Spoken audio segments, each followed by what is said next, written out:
कौन बनेगा नेता। नगर निगम के चुनाव पास आने वाले थे। पूरे कानपुर शहर में टिकट को लेकर मारामारी शुरू थी, लेकिन सबसे ज्यादा चर्चा में वार्ड नंबर 40 की सीट थी। वो इसलिए क्योंकि इस बार वहां की सीट महिला के लिए आरक्षित थी। अब सवाल ये था कि चुनाव लड़ेगा कौन। इससे पहले ठाकुर साहब वहां से पार्षद थे और इस बार उन्होंने अपनी पत्नी सीमा ठाकुर को टिकट दिलवाई और ठाकुर साहब की शान के कारण सीमा जी ने 20,000 वोटों से चुनाव जीत लिया। अरे बधाई हो सीमा भाभी, अब तो आप वार्ड की पार्षद बन गई हैं। अब तो हमारे काम आप ही करवाएंगी। अरे ये तो सिर्फ नाम की पार्षद बनी है, वो तो महिला सीट आ गई, वरना पार्षद तो मुझे ही बनना था। अब भले ही चेहरा इसका होगा, लेकिन पावर तो मेरी ही होगी। अरे वाह भाई साहब, क्या दिमाग लगाया है आपने भी। आइए आप लोग, खाना लगा दिया है सबके लिए। सीमा जी पार्षद बन चुकी थीं, फिर भी उनकी एक ना चलती। सारे काम ठाकुर साहब खुद ही संभाल लेते और जहां जरूरत पड़ती वहां सीमा जी का अंगूठा लगवा लेते। सीमा जी ज्यादा पढ़ी लिखी भी नहीं थी। एक दिन ठाकुर साहब और सीमा एक प्रोग्राम में जाते हैं। अरे ठाकुर साहब, आप आ गए। ओहो, पार्षद मैडम भी आ गई हैं। स्वागत है आप दोनों का। लगता है हमारे पार्षद फंड का सही इस्तेमाल हो रहा है। चलिए अब उद्घाटन करते हैं। ये लीजिए ठाकुर साहब कैची, आप ही सबसे पहले प्रवेश कीजिए। सब लोग आगे निकल जाते हैं और सीमा जी पार्षद होने के बावजूद भी पीछे खड़ी रह जाती हैं। वो देखती हैं कि वेलकम बोर्ड पर उनका नाम है, लेकिन महिला होने के कारण कोई उनका सम्मान नहीं कर रहा।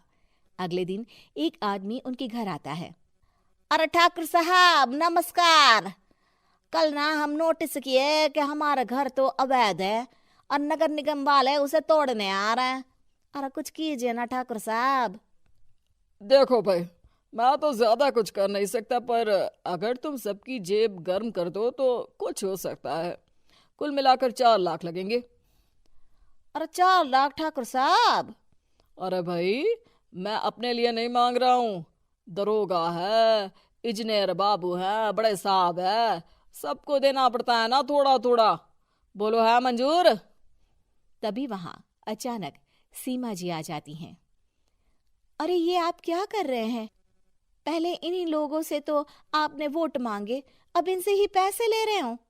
अरे चुप रहो तुम। तुम्हारा काम है सिर्फ अंगूठा लगाना, तुम वही किया करो। मुझे दूसरे काम तुम मत सिखाओ, समझी? और तुम ना जाओ, अब पैसे लेकर आओ, वरना जेसीबी किसी भी वक्त आती होगी। सब कुछ ऐसे ही चलते रहता है। एक दिन सीमा जी और ठाकुर साहब को एक लोकल मीटिंग में बुलाया जाता है। वहां पर कई और अधिकारी लोग भी मौजूद रहते हैं।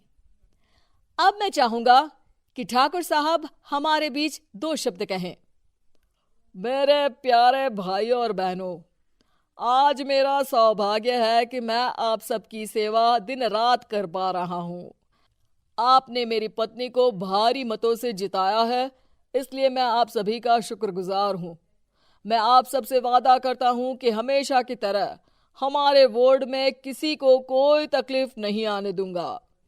सभी लोग तालियां बजाने लगते हैं। अब मैं माननीय पार्षद मैडम को स्टेज पे बुलाना चाहूंगा। अपने नाम को बुलाया सुनकर सीमा जी एकदम चौंक जाती है। उन्हें बिल्कुल उम्मीद नहीं थी कि इतनी बड़ी जगह उन्हें मंच पर बुलाया जाएगा। जैसे तैसे वो मंच पर चढ़ती हैं।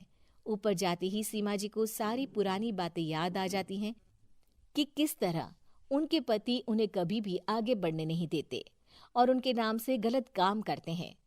वो बोलने लगती हैं। मैं आपके वार्ड की पार्षद सीमा हूं।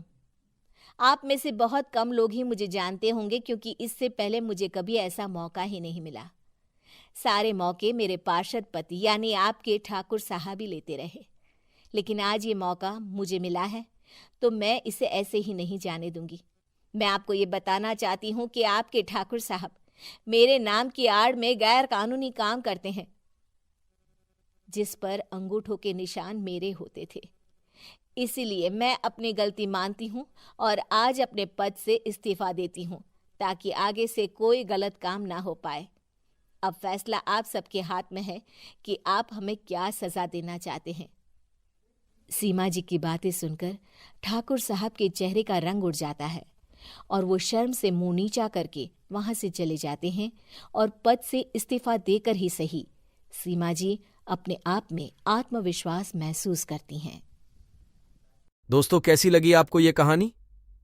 आपको ये कहानी पसंद आई है तो लाइक जरूर करें और कमेंट करें, सब्सक्राइब भी करें, बेल आइकॉन को दबाएं ताकि आने वाली नई वीडियो का नोटिफिकेशन मिलता रहे।